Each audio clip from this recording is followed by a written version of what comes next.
युरोपमधल्या Spain, Portugal आणि काही देशांमध्ये अचानक वीज पुरवठा खंडित झालाय. यामुळे अनेक शहरांमधील विमान, मेट्रो, रेल्वे सेवा या बंद पडल्यात. स्ट्रीट लाईट सुद्धा बंद पडून सर्वत्र अंधार पसरला आणि यामुळे अनेक जण तिथेच अडकून पडले.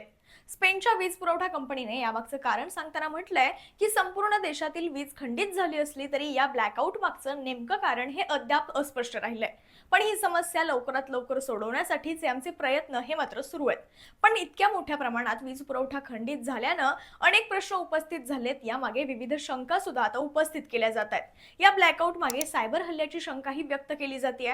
मात्र युरोपियन काउन्सिल प्रेसिडेंट यांनी ही शंका फेटाळली. वीज पुरवठा खंडित होण्यामागे कोणत्याही प्रकारच्या सायबर हल्ल्याची शक्यता दिसत नसल्याचं पोर्तुगालचे पंतप्रधान लुईस मॉन्टेनेग्रो यांनी सुद्धा म्हटलंय. पोर्तुगालमधील वीज कंपनी रेड इलेक्ट्रिका नॅशनल म्हणजेच REN ने खंडित झालेला वीज पुरवठा पूर्ववत करण्यासाठी तब्बल 1 आठवडा लागू शकतो अशी माहिती दिली आहे. यापूर्वी स्पेनच्या वीज विभागानेही वीज पुरवठा पूर्ववत होण्यासाठी 6 ते 10 तास लागू शकतात असा अंदाज वर्तवला होता.